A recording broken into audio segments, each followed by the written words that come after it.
Did you do a customer survey for last year? Uh-huh. We'll need that when we look at that. Sure. What we've done is in the annual report, I don't know if you have a copy of that, but in the annual report, we take all those customer survey scores and just aggregate as the total. Okay. The total average between every category. So I can get you either all of them, we have them all in a 3-ring binder, or the totals are in that report and I'll just send you that page, or the entire annual report as a PDF document. Yeah, just send me that. Sure, yeah.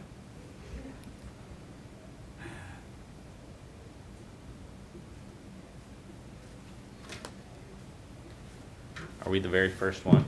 Mm-hmm. Oh boy. First, if you're ready, they usually fire it up for the first one. Oh gosh. Great. Yeah, the later ones were too tired to Yeah. get too aggressive. Well, I told Donna, I think last year we may have set a land speed record for the quickest budget report in history. And I don't think that'll happen today, unfortunately. I'm sorry. Well, see, I think that's a good thing. Yeah. It means you have more to Yeah, tell us about it. absolutely.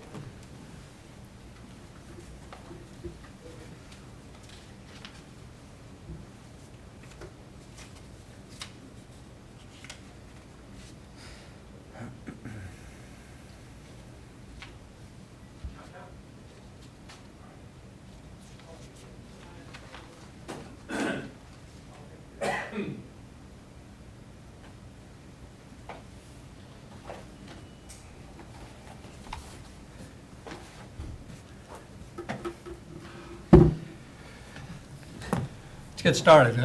Good morning again. Our first budget item is the Expo Center, and as I said in the meeting, our job here in listening to departments and other agencies is to listen, to learn, to ask questions, but until we've heard from the public and all of the presenters, we're really not going to make any decisions on individual budgets. So let's get started. All right. Good morning, Commissioners. Kellen Seitz, Inspector of Venue Management in the Stormont Vail Event Center. What we have for you today is a presentation of our fiscal year 2020 budget allocation for operation of the facility. As you can see in the documents that have been submitted to you, our budget request for 2020 for the operating allocation of the the Stormont Vail Event Center is down about $120 versus last year, so that's a great thing. So we're asking for $660,252 for operational allocation for this year. Last year, that operational allocation was distributed at $780,601. And what I'll do today is talk a little bit about how we're reducing that operational subsidy.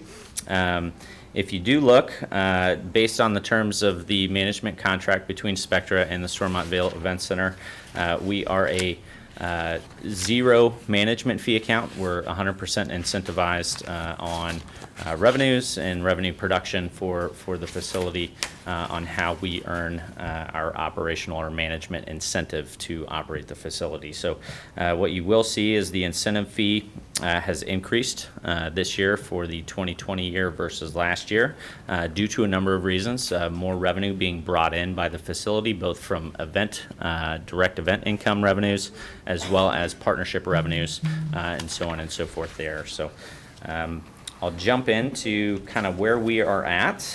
So for the 2020 budget year, we've had a few things that have impacted this year's budget allocation, two of which are big revenue sides, and two of which are a little bit reduction in the event operating income. And so the big revenue sides are obviously the naming rights acquisition with Stormont Vail Health that has been budgeted and accounted for in this year's budget allocation. That's an increase of $250,000 a year on the annual for the next 10 years, including including this year. That contract re-ups, I believe, July 1, 2020, if I'm not mistaken on the date.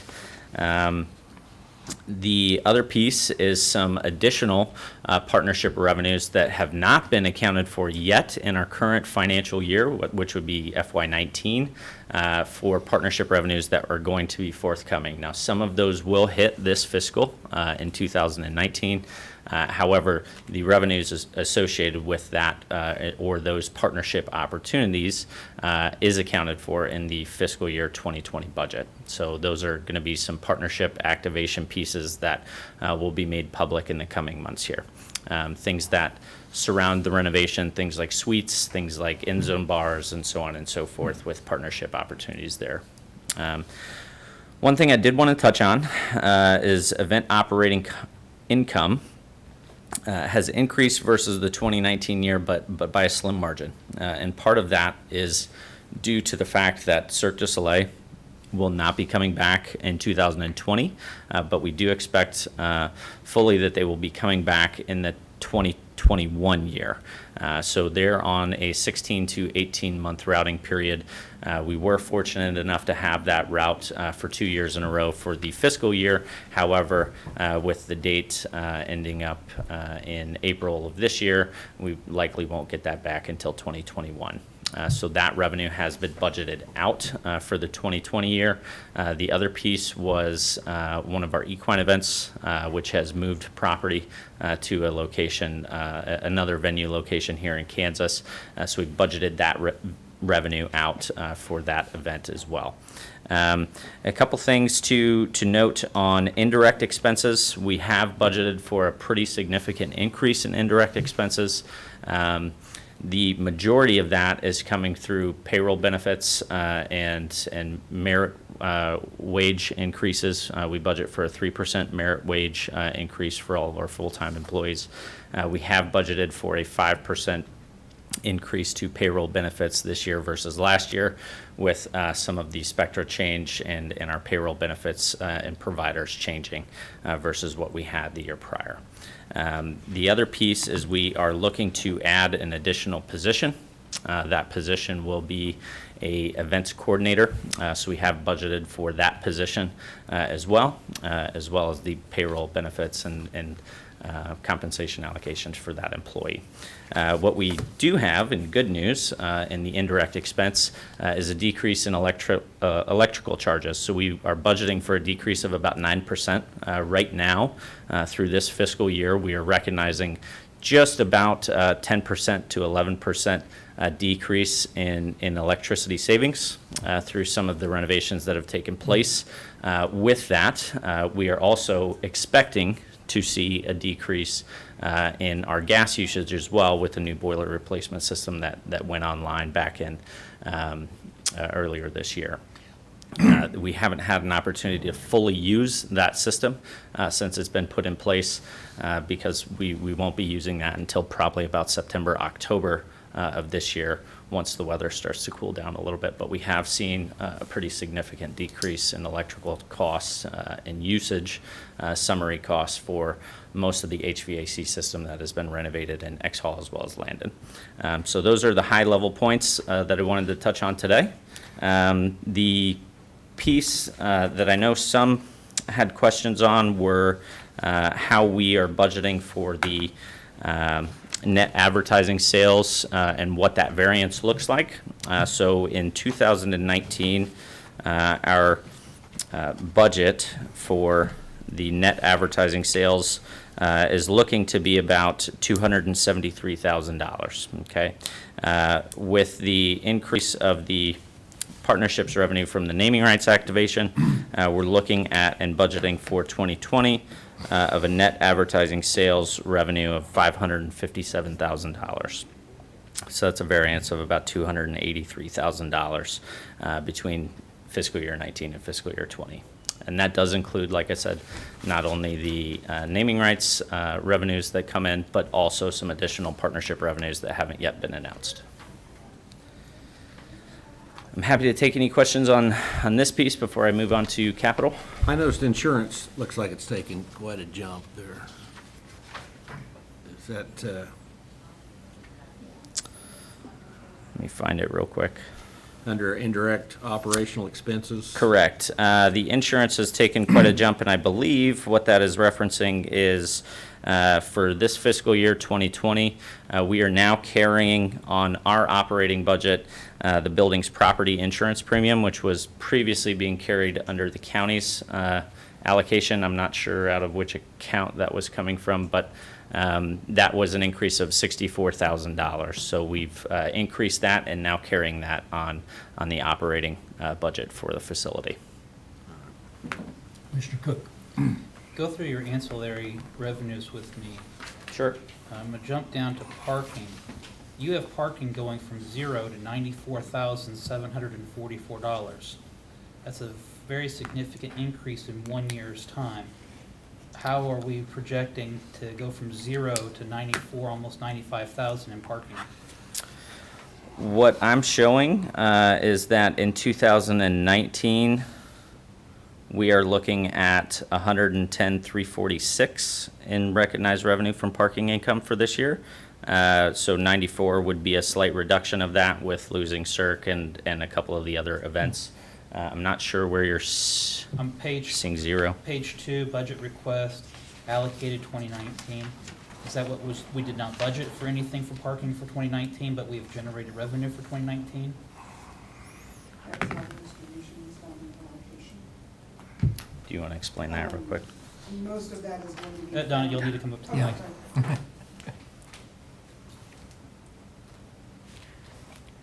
sorry. He is.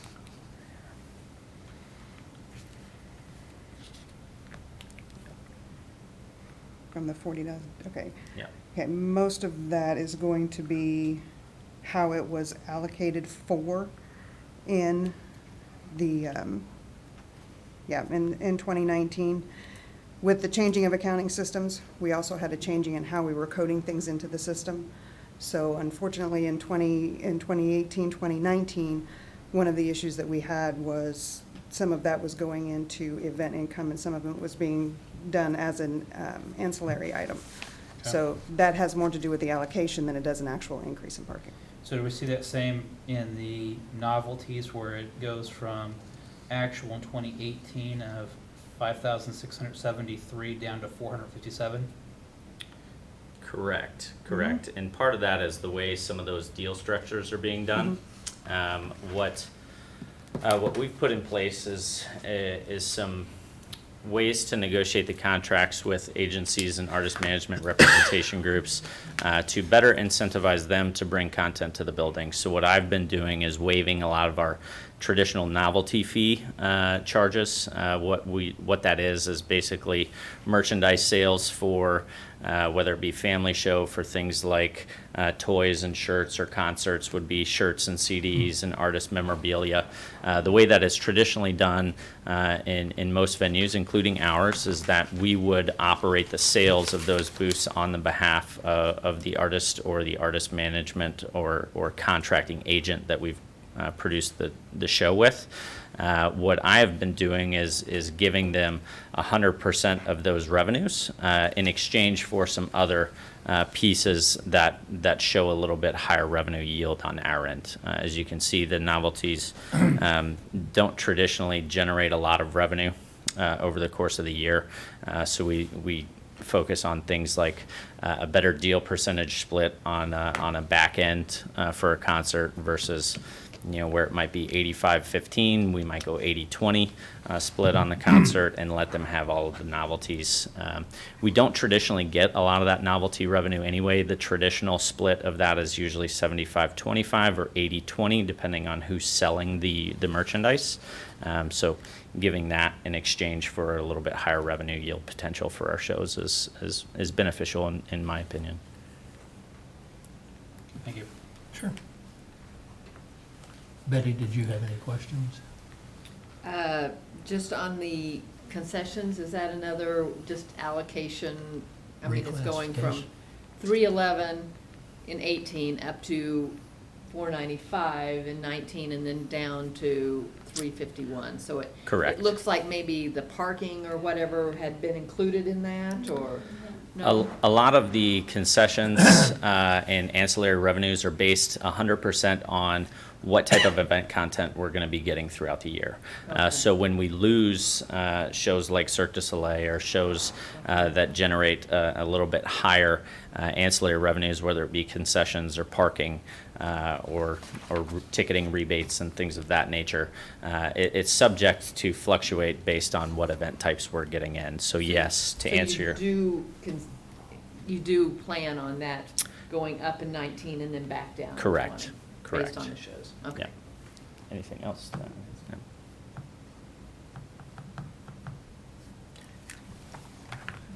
Anything? Questions?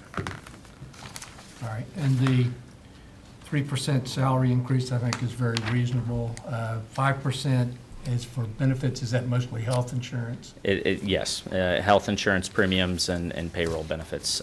We don't see a lot of increase on the payroll benefits side. Most of it is through the healthcare provider. Spectra underwent a healthcare provider change mid-fiscal year 2019.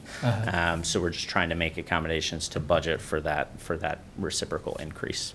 But even that seems pretty reasonable. Yeah, so Okay. Oftentimes what our corporate offices tell us is that you can see changes of 10 to 7%. We've budgeted for 5 to try and be conservatively reasonable in that request. So, Very good, thank you. yep. For moving on to the capital improvement projects requests, so this year we provided a 5-year synopsis of the capital improvement project request for the facility.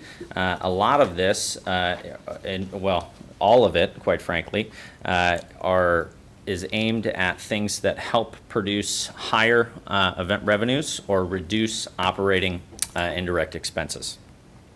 All of the items that are presented from year 1 to year 5 of this capital outlay request are elements and pieces that are not being impacted or targeted in the renovation project, yet still have a pretty severe need.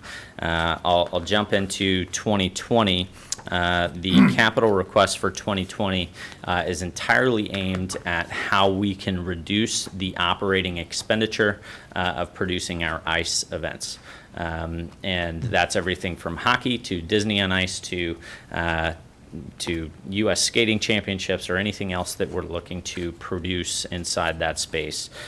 What we are looking for in a capital improvement request for 2020 is a new dasher dam and glass system for the dasher boards, the glass, and most importantly, the dam wall that holds all of that infrastructure together. The dasher dam and glass system is original to the design build of the facility when the secondary ice plant was installed at the facility back in the early 90s. Also in that request is an allocation for a new or very newly used Zamboni ice resurfacing machine.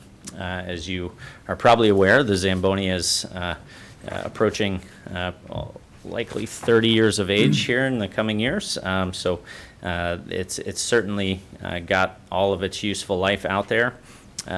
What this request will do, however, is in conjunction with the renovation project and being able to utilize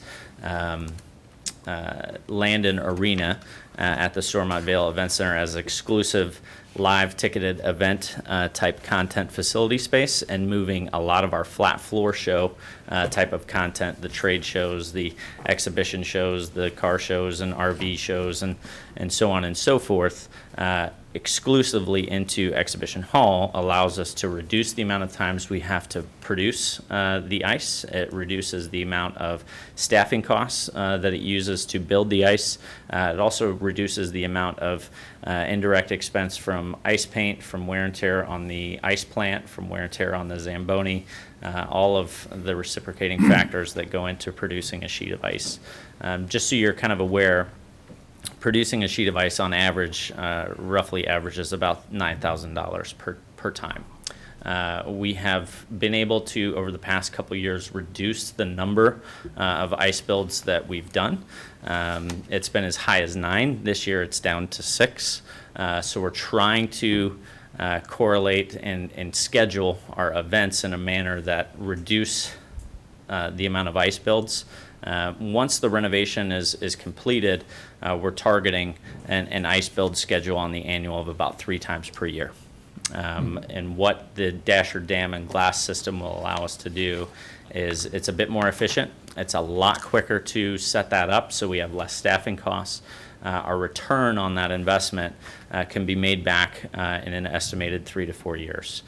So if we produce this system, we'll be making up the money that we invest in the Dasher Dam and glass and Zamboni system within the next 4 years. The importance of that is that we are currently in negotiations and finalizing the negotiations for a 3-year agreement with the Topeka Pilots hockey team, where they will stay in market for not only this coming year, but the 2 seasons following that. Obviously, we're going to make every effort to continue to have that partnership and tenant team in the facility for years coming after that. We do generate a pretty significant amount of revenue from the hockey team and their correlating events that take place at the facility. It's a great piece of content for the market, and it certainly gives us more activity days inside Land and Arena to produce and generate those ancillary revenues that coincide with them. So that is the 2020 request. For 2021, what we're asking for is a replacement of the Ag Hall roof, foundation supports, and a new HVAC unit for the west end of Ag Hall. As you're aware, we did have some vandalism back in June of 2018 of the east end Ag Hall unit, which has been replaced, and secured with a new system. But that system only feeds half of that facility. So we're looking to upgrade the HVAC in that space on the west end of the building. The roof on Ag Hall, we will be making some repairs and maintenance to over this coming fiscal year. It is starting to deteriorate, so trying to make sure we can save the integrity of the current roof structure by adding a new roof in the coming years. We've probably got about 2 to 3 years left on what we're able to do with continued repair and maintenance on the current roof. For the 2022 request, we are looking for a replacement to the roofing structure on Land and Arena and Exhibition Hall. There will not be a roof replacement in the budget for the renovation project, so we're looking to add this as a capital improvement request for 2022. This would be about a year or 2 in advance of the end of its useful life expectancy. Its useful life expectancy, I'm being told, is set to expire in 2024. So just trying to get ahead of the game on that. A lot of the leaking issues that we have, in fact, all of the leaking issues that we have at Land and Arena are not from the roof. They are from the side paneling, which is being addressed in the renovation project. However, saving the integrity of the roof with an early renovation or change out of the roofing structure prior to the end of its useful life will secure the integrity of all of the new work being done inside the Land and Arena for the renovation project.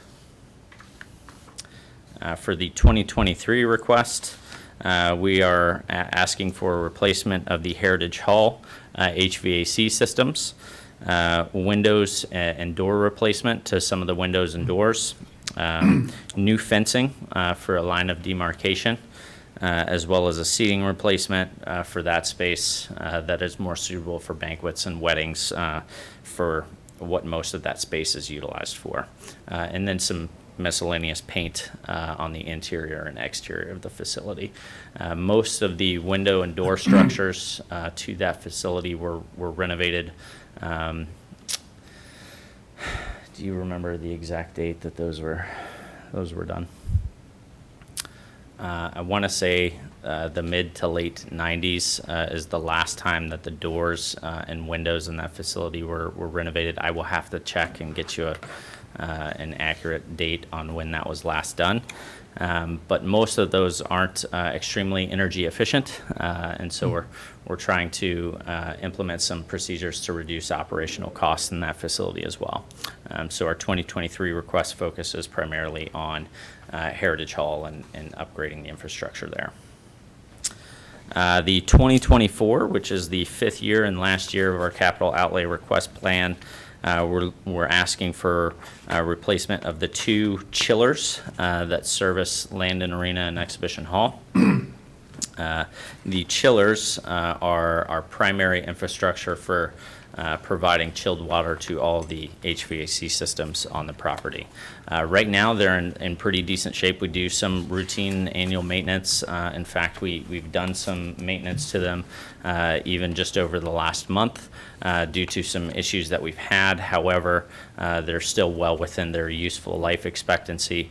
But again, very similar to the request for the Landon Hall or the Landon Arena and Exhibition Hall roofing structure. We just want to get ahead of that project before the end of its useful life expectancy to ensure that we don't have any issues moving forward in the future. That is the end of the capital allocation. I'm happy to take any questions on any of those years that have been presented. Questions for Kellen? No. I know Ag Hall, we serve soup in there every year. Yep. The commissioners do. Is that used? What's the scheduled use of Ag Hall? And does it fit in with the future of the the Stormont Vail Events Center? Sure. Does it have a place Sure. to continue? I mean, to put a new roof on, to upgrade AC and all of those things? Sure. Does it really have a useful future? We do a significant number of events in Ag Hall annually. The difference between Ag Hall and some of the other facilities on campus is Ag Hall is not quite as desirable of space to utilize for renting for most events. What Ag Hall is primarily used for is nonprofit events and or very minimal production events. Some of the events that are most notably held in there are the Thanksgiving dinner, the Festival of Trees, which will be moving into Exhibition Hall, as well as our annual and weekly court dockets that we provide out of there. And some property and sales tax events, but also things like Operation Soup Line and the other events that utilize that space. But it is primarily a focus for the nonprofit community, so there is a need there for utilization of that space. From a revenue standpoint, I don't have that number in front of me on specifically breaking out what type of event revenues we have identified for specifically Ag Hall. I don't know if Donna might have something back there that I can share with you. It's not a significant producer of revenue for our annual operation of the facility. However, there is a community need for the building, in my opinion, for it to remain there.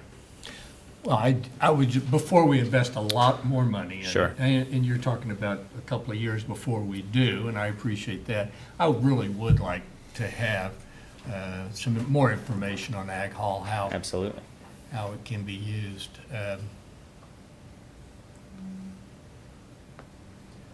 Okay. Right now, it looks like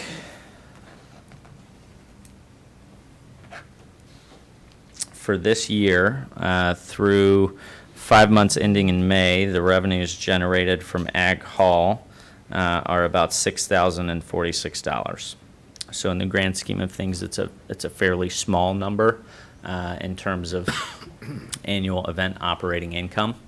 Most of the event operating income is done in Landon Arena Exhibition Hall and Domer Equine Facility. But it does serve a purpose, and it serves a need, and it does generate revenue. Well, and I understand that. Yeah. All I'm saying is before we invest a lot more money, we should at least look at, are there opportunities elsewhere Sure. to have events? And yeah, it's not that attractive, and I'm just questioning whether it really fits in with the future of what we see as Sure. our venue. That's all. Yeah, and I think, you know, if that is a question, there's certainly other spaces on campus that we could produce those events and/or similar events like them in the future. We are fortunate that we have 5 facilities on the campus and are able to produce those. The challenge becomes, you know, production costs to produce that type of event in the other spaces does go up a bit more significantly with the overhead costs that it costs to produce events in the other spaces. But of course, when you start talking about amortizing capital, Yep. that's a significant factor also. Sure. I'm just saying, at some point, we need to really address Ag Hall to see if it's Yeah. efficient to continue to operate, and whether it fits into the vision that we have. Commissioner, I just might stress for anybody that is watching, anybody that might be reporting, the commission is not talking about knocking down Ag Hall. I just want to make sure that message gets out. There are people on Facebook, the Topeka History Geeks, that are very passionate about Agricultural Hall as one of the last remaining buildings from the fair. And so any discussion about its discontinuation or demolition should be met with, we are not talking about the demolition of Ag Hall at this point.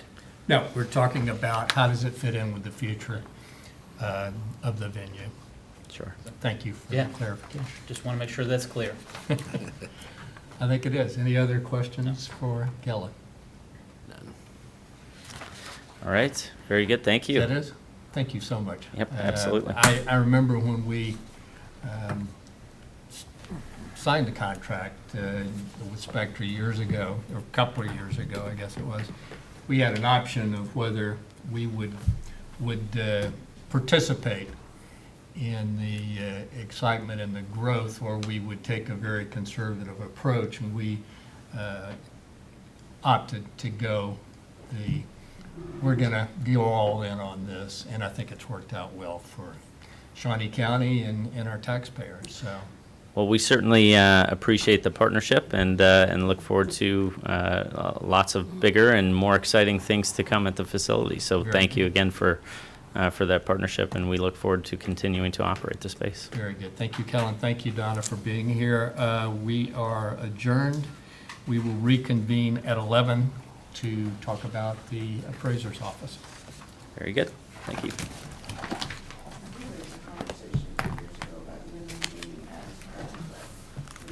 Oh, yes, and we heard some people that didn't want that. Yeah, just renaming it. Yes, just renaming it was, People would be upset. It was going to be